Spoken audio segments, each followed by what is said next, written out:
Buongiorno a tutti, questa è l'ultima puntata registrata del Passaparola. Da lunedì prossimo saremo di nuovo in diretta e ci butteremo sull'attualità, immagino, anche se non lo posso dire perché è fine luglio, che non mancheranno gli spunti per raccontare qualcosa di fresco. Facciamo oggi un'altra lista della spesa. Settimana scorsa abbiamo fatto quella della nostra classe dirigente, questa volta con l'aiuto di un magistrato geniale, secondo me, Roberto Scarpinato, che ho intervistato su questi temi qualche tempo fa. Vorrei fare la lista della spesa di tutte le persone che sanno la verità sulla strategia politico-terroristico-mafiosa che concepì e poi realizzò le stragi: Delitto Lima, marzo 92, strage di Capaci, Giovanni Falconi, Francesca Morvillo, Uomini della Scorta, 23 maggio 92, strage di Via D'Amelio, 19 luglio 92, Borsellino e Uomini della Scorta, e poi nel 93 la strage mancata in Via Fauro contro Maurizio Costanzo nel maggio del 93, alla fine del maggio del 93 la strage purtroppo riuscita di Via dei Georgofili a Firenze, 5 morti e molti feriti, e poi le stragi contemporanee di fine luglio a Milano, al PAC, al Padiglione di Arte Contemporanea di Via Palestro, e a Roma alle Basiliche di San Giorgio al Velabro e San Giovanni in Laterano, anche lì 5 morti e diversi feriti, e infine la mancata strage dello Stadio Olimpico di Roma, che fallì nel novembre-dicembre del 93 e fu poi annullata nel gennaio del 94, in perfetta coincidenza con la discesa in campo di Silvio Berlusconi. Questa strategia fu materialmente pianificata in una riunione che si tenne alla fine del 1991, almeno per i suoi sommi capi, poi naturalmente fu modificata e ritoccata in corso d'opera, dai componenti della commissione regionale di Cosa Nostra, la cupola regionale. Tutti i capi della mafia siciliana si trovarono in un casolare delle campagne di Enna e misero a punto il da farsi. Qualche tempo dopo, in un santuario della Calabria, lo stesso fecero i capi dell''ndrangheta. Roberto Scarpinato ha fatto un conto e ha detto che devono essere almeno 100 a tenersi bassi le persone che sanno tutto da allora, cioè da 18 anni e un pezzo, di quella strategia stragista, terroristico, politico, mafiosa, e che però non parlano. E allora è interessante capire questo segreto delle stragi, chi lo custodisce e perché nessuno di quelli che lo custodiscono è uscito finora a collaborare e a raccontare quello che sa, se sa tutto o la sua parte di verità, se ne sa soltanto un pezzo. Dunque intanto ci sono tutti i membri della commissione regionale che parteciparono a quel vertice alla fine del 91, e quindi Riina, Provenzano, Igraviano, Matteo Messina Denaro, Bagarella, Mariano Agate, i Madonia di Palermo, i Madonia di Caltanissetta, Nitto Santapaola, il padre e il figlio della famiglia Ganci, e poi tutti gli altri capi della mafia siciliana che facevano parte appunto della commissione regionale. Questi a loro volta raccontarono parte di quel progetto che avevano concepito ai loro uomini di fiducia, raccontarono tutto ad alcuni e questi non hanno parlato. Raccontarono dei pezzettini di quella strategia ad altri perché dovevano spiegare agli esecutori materiali di questo o quel delitto qualche cosa del perché si faceva quel delitto, e quindi noi sappiamo da Spatuzza, per quello che gli ha detto Giuseppe Graviano, sappiamo da Maurizio Avola, da Leonardo Messina, da Filippo Malvagni e da pochi altri che cosa succedeva. C'erano altri che sapevano e che, non essendo affidabili, sono stati soppressi, come Luigi Lardo, che era confidente del ROS dei Carabinieri, che poi fu ucciso proprio quando aveva deciso di trasformare il suo rapporto da confidente a collaboratore di giustizia. E poi c'è Antonino Gioè, che appena arrestato nel 93 e sospettato della strage di Capaci fu trovato impiccato con le stringhe delle scarpe nel carcere, se non ricordo male, di Trento, dopo aver ricevuto strane visite di uomini dei servizi segreti e di un compagno di carcere, un certo Bellini, che aveva avuto rapporti con le versioni nere e che era considerato un confidente dei Carabinieri. Ecco, queste persone sono già una bella cinquantina, ma non c'è soltanto la mafia, ci sono anche ambienti politici romani, che nello stesso periodo sapevano quasi tutto o tutto di quella strategia. Le prove: per esempio a Roma c'era un'agenzia di stampa che si chiamava Repubblica, nulla a che vedere col quotidiano Repubblica, era un'agenzia che faceva capo a Vittorio Sbardella, un ex fascista che Andreotti aveva preso con sé ed era diventato il capo degli andreottiani a Roma. Sbardella, 24 ore prima della strage di Capaci, quindi il 22 maggio del 93, scrisse che di lì a poco ci sarebbe stato un bel botto nell'ambito di una strategia della tensione che era finalizzata a far eleggere un outsider alla Presidenza della Repubblica al posto del favoritissimo Andreotti, e proprio l'indomani ci fu quel botto terribile di Capaci, proprio in coincidenza con la vigilia delle elezioni di Andreotti, che infatti si mise da parte e passò l'outsider, appunto, cioè Scalfaro. Giovanni Brusca, anni dopo, al processo Andreotti, ha raccontato: noi nell'attuare la strage di Capaci speravamo, per come poi è successo, che si attivassero prima che in Parlamento venisse eletto il Presidente della Repubblica, e in quel periodo, siccome c'erano state delle votazioni all'interno del Parlamento che erano andate a vuoto, quindi noi speravamo che avvenisse la strage, in maniera che per l'effetto l'onorevole Andreotti, che si vociferava che doveva andare Presidente della Repubblica, non venisse più fatto. E in effetti, dopo che ci fu la strage, subito dopo venne eletto il Presidente della Repubblica, onorevole Scalfaro, ma solo per fatti suoi, non perché c'è stata la strage, ma il nostro obiettivo era quello di non far diventare in quel momento Presidente della Repubblica l'onorevole Andreotti, e noi ci siamo arrivati all'obiettivo con effetto della strage di Capaci. Dopodiché il progetto si fermò momentaneamente in attesa di sviluppi, poi Salvatore Riina fu arrestato. Quindi o Sbardella o chi aveva fatto quell'articolo anonimo sull'agenzia Repubblica aveva la sfera di cristallo, oppure era a conoscenza di alcuni aspetti almeno di quella strategia stragista e aveva deciso di lanciare un messaggio in codice ad altri che ne erano a conoscenza con quell'articolo sul bel botto. Del resto questa agenzia Repubblica aveva anticipato pure il delitto Lima pochi mesi prima. Il 19 marzo del 92, aveva commentato il delitto Lima in modo molto particolare. Lima viene ucciso il 13 marzo del 92, l'uomo di Andreotti in Sicilia, e l'uomo di Andreotti a Roma, Sbardella, fa uscire sull'agenzia Repubblica, 6 giorni dopo, un articolo in cui dice che quell'omicidio era l'inizio di una strategia della tensione all'interno di una logica separatista e autonomista volta a consegnare il sud dell'Italia alla mafia, per divenire essa stessa Stato al fine di costituirsi come nuovo paradiso del Mediterraneo, mediante un attacco diretto ai centri nevralgici di mediazione del sistema dei partiti popolari. Paradossalmente, aggiungeva questa agenzia Repubblica 6 giorni dopo il delitto Lima, già sapevano a che cosa serviva, il federalismo del Nord, la Lega di Bossi, avrebbe tutto l'interesse a lasciar sviluppare un'analoga forma organizzativa al Sud, lasciando che si configuri come paradiso fiscale e crocevia di ogni forma di traffici e di impieghi produttivi, privi delle usuali forme di controllo, responsabili della compressione del reddito derivabile dalla diversificazione degli impieghi di capitale disponibile. È interessante questa lettura della strage Lima, del delitto Lima, perché qualche anno dopo un pentito di quelli che sapevano qualcosa, Leonardo Messina, ha rivelato ai magistrati e anche alla commissione antimafia il progetto politico secessionista di cui si era discusso in quel vertice mafioso nelle campagne di Enna alla fine del 91. Che cosa dice?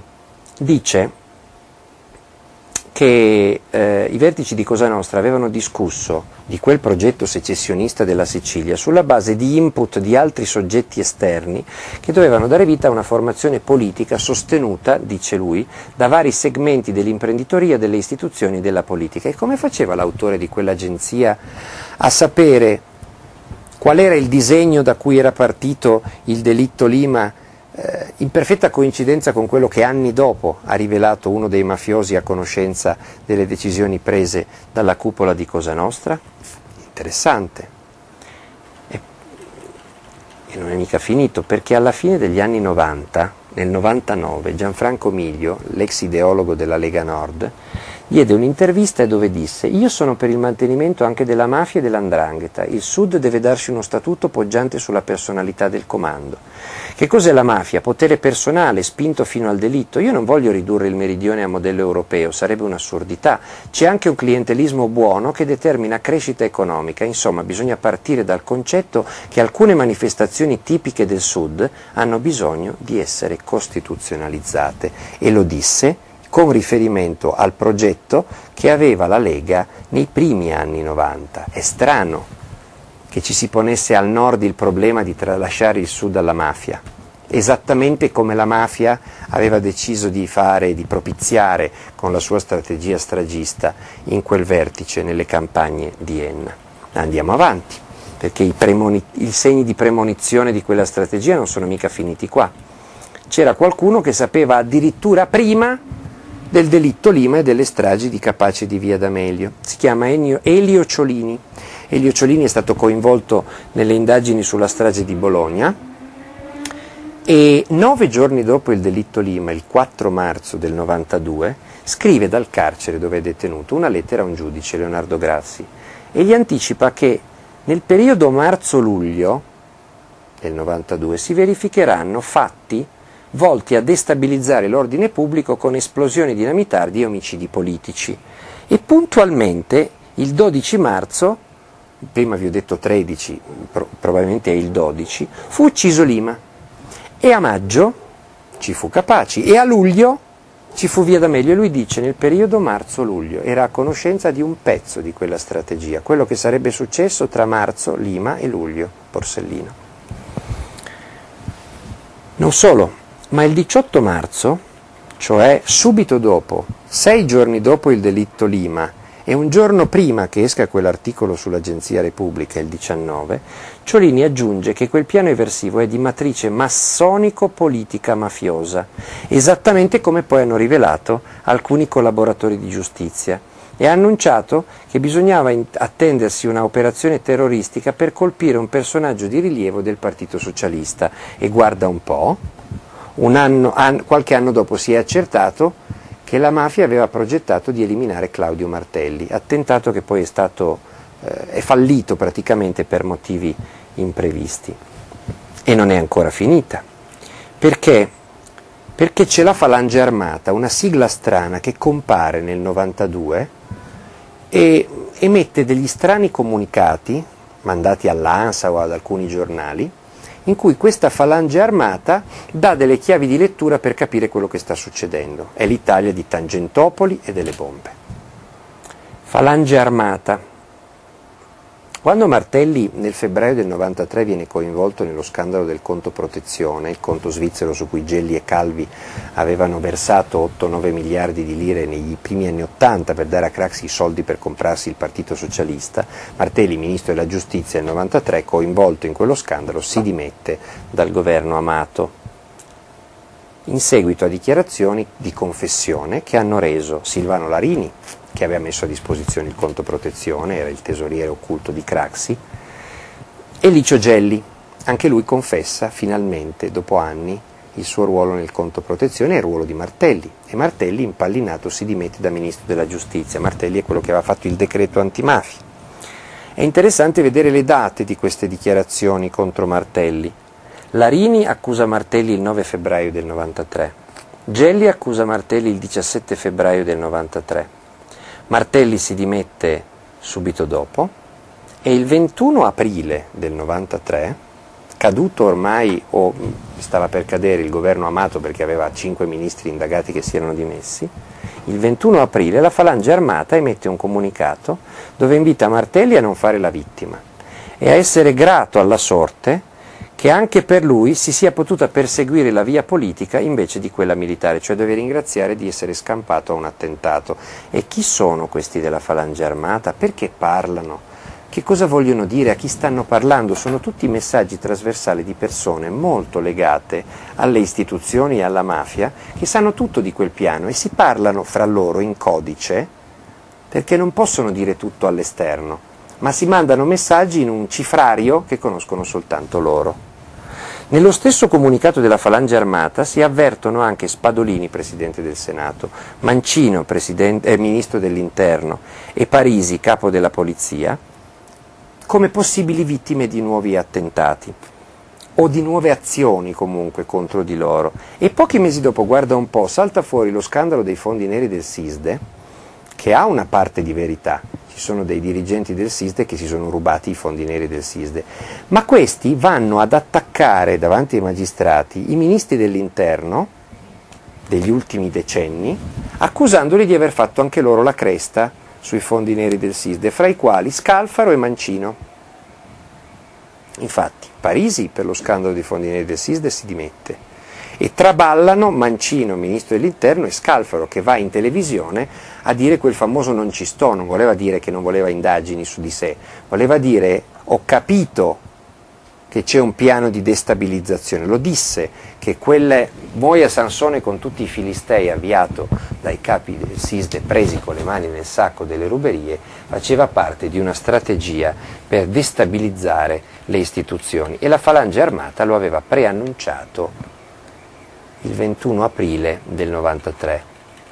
Poi dice Scarpinato l'elenco è lunghissimo, lui oltretutto non può fare tutti i nomi di quelli che sanno, ma noi per forza dobbiamo porci il problema di quelli che sanno oltre a costoro che abbiamo nominato. Prendete per esempio i poliziotti del gruppo del questore di Palermo La Barbera, che nel 93 organizzano il depistaggio, costruiscono a tavolino il falso pentito Scarantino, il falso pentito Candura, il falso pentito Andriotta, i quali sostengono di aver fatto tutto loro, compreso il furto della 126 che poi è esplosa in via D'Amelio. E solo oggi sappiamo che non era vero. Perché? Perché Spatuzza si è autoaccusato e ha dimostrato di averla rubata lui, quell'automobile. E ha raccontato che nel momento in cui nel famoso garage veniva imbottita di esplosivo l'auto che sarebbe esplosa a via D'Amelio, era presente una persona che non c'entrava niente con la mafia. Non solo non c'erano Scarantino e gli altri che si erano inventati tutto, e si sono beccati l'ergastolo, loro e altri 4 che non c'entrano niente e che adesso verranno probabilmente scagionati nel processo di revisione che nasce proprio dalle dichiarazioni di Spatuzza. Non solo non c'erano questi qua, che si sono autocalunniati, mandati da chi non si sa, ma c'era un esponente dei servizi segreti che a Spatuzza è sembrato riconoscere in un funzionario del SISDE che lavorava a stretto contatto con Bruno Contrada e che adesso è indagato, si chiama Narracci, è quello che stava in barca nel momento in cui esplose via D'Amelio insieme a Contrada. E ci sono 3 poliziotti della squadra di La Barbera è morto purtroppo nel 2002, indagati per questo depistaggio. Chi ha costruito questo depistaggio? Perché hanno voluto attribuire via D'Amelio a questi qua di Scarantino eccetera che non c'entravano niente? Come hanno fatto a convincerli a prendersi la colpa e a finire all'ergastolo per un reato che non avevano commesso mentre erano dei piccoli traffichini di provincia? Chi volevano coprire? Hanno voluto dare una versione minimalista al ribasso della strage di via D'Amelio per evitare che le indagini arrivassero nella direzione giusta e salissero. L'hanno fatta scendere subito in partenza e l'hanno fatto di loro iniziativa o ce li ha mandati qualcuno? E chi li ha mandati il generale Mori e il capitano De Donno a trattare con Vito Ciancimino? E quanti erano il signor Franco o il signor Carlo dei servizi di sicurezza che affiancavano Vito Ciancimino da 30 anni e lo hanno affiancato nella trattativa e gli hanno sempre detto di stare zitto? E chi sono quelli che avrebbero dovuto sorvegliare Ciancimino agli arresti domiciliari a Roma e che invece di sorvegliarlo facevano finta di non vedere quando andava a trovarlo 6 volte Bernardo Provenzano fino a poco prima di essere arrestato nel 2006? Scusate, fino a poco prima che Ciancimino morisse nel 2002, se non ricordo male. Vedete quante persone e quanto importanti. La trattativa non poteva non essere all'oscuro dei comandi generali dei Carabinieri e del ROS, e non poteva essere all'insaputa di ministri, sottosegretari. Abbiamo sentito che recentemente Massimo Ciancimino ha detto che suo padre aveva la convinzione che la trattativa era condivisa da un ex ministro della difesa come Rognoni che ha smentito, dal ministro dell'interno nuovo Mancino che ha smentito, lui dice anche da Violante. Violante smentisce, però poi si ricorda che Mori voleva fargli incontrare Vito Ciancimino a tutti i costi. E perché non l'ha detto 17 anni prima e l'ha detto soltanto quando Massimo Ciancimino ha raccontato queste cose? Ecco, quindi immaginate quanta gente c'è che sa queste cose. È stupefacente che in un paese debole di prostata come l'Italia, dove nessuno si tiene mai niente, questo segreto, che è a conoscenza di almeno un centinaio di persone, mafiosi, massoni, eversori, politici, forze dell'ordine, militari, sia rimasto così impenetrabile. Nessuno di questi ne ha mai fatto cenno. E forse è proprio perché attiene a quello che Scarpinato chiama il grande wargame che si è giocato in quel periodo sulla pelle di tanti innocenti, il gioco grande, per dirla con Giovanni Falcone. È una costante della storia italiana che delle stragi e dei loro retroscena ci siano centinaia di persone a conoscenza. Pensate a Portella della Ginestra, hanno ammazzato decine di persone che sapevano i segreti di Portella della Ginestra, da Pisciotta in avanti. Pensate alle stragi della destra eversiva negli anni 70, pensate alle morti strane, pensate per esempio a quel Ermanno Buzzi che appena condannato in primo grado per la strage di Brescia fu subito strangolato in carcere. Pensate, come dicevamo prima, al suicidio, tra virgolette, in carcere di Nino Gioè. Pensate a quello che racconta Nino Giuffrè, il braccio destro di Provenzano, che collabora dal 2005, ha raccontato che quando era in carcere, appena iniziato a collaborare e non lo sapeva ancora nessuno, o non doveva saperlo ancora nessuno, riceveva visite di strani personaggi che lo invitavano a suicidarsi e gli dicevano: ti aiutiamo noi a toglierti la vita. Ecco, è anche così che si conservano i segreti, ma noi abbiamo molte persone vive che conoscono i segreti e che ogni tanto, quando sono proprio costrette, ne tirano fuori un pezzo. Violante, Martelli, che si ricorda 18 anni dopo che il suo ministero aveva informato Borsellino della trattativa del ROS con Ciancimino, la dirigente del ministero Liviana Ferraro, che aveva appena preso il posto di Falcone, che andò lei ad avvertire Borsellino di quella trattativa, e quanti altri in quel ministero sapevano di quella trattativa, e quanti altri in quei governi del 92-93 sapevano di quella trattativa. Poi naturalmente ci sono quelli che hanno fatto la seconda trattativa di cui parla Massimo Ciancimino. Dopo l'arresto di suo padre, dice Massimo Ciancimino, fu dell'utile prendere il posto di suo padre come cerniera fra Cosa Nostra e Forza Italia. I giudici di Palermo hanno ritenuto provato la mafiosità di Dell'Utri fino al 92, comprese dunque le stragi di Capaci, ma non dopo. Ma nel frattempo le indagini su Ciancimino sono appena iniziate, i riscontri alle parole di Spatuzza e Ciancimino li stanno cercando e trovando in queste ore, in queste settimane, in questi mesi i magistrati, quindi sulla trattativa post 92-93 la storia deve essere ancora scritta. Basterebbe che uno di questo centinaio di persone dicesse una cosa, anche soltanto la parte che è a sua conoscenza, per consentire alle indagini di fare un salto di qualità formidabile. Speriamo che avvenga. In fondo è una costante dei periodi di crisi: quando il sistema entra in crisi la gente parla più volentieri. Nel 92 parlarono addirittura Buscetta e Mannoia di Andreotti, crollata la Prima Repubblica. Speriamo che ora che sta crollando la seconda, qualche memoria lampo abbia improvvisamente un'illuminazione e decida di spiegarci chi ha fatto che cosa. Il che cosa però lo conosciamo già, ed è quel piano eversivo che poi nel 94 ha ottenuto i risultati sperati. È riuscita a sostituire la Prima Repubblica con qualcosa di analogo. Il trionfo del principe, direbbe Scarpinato, il trionfo del Gattopardo, direbbe Tomasi di Lampedusa. Passate parola.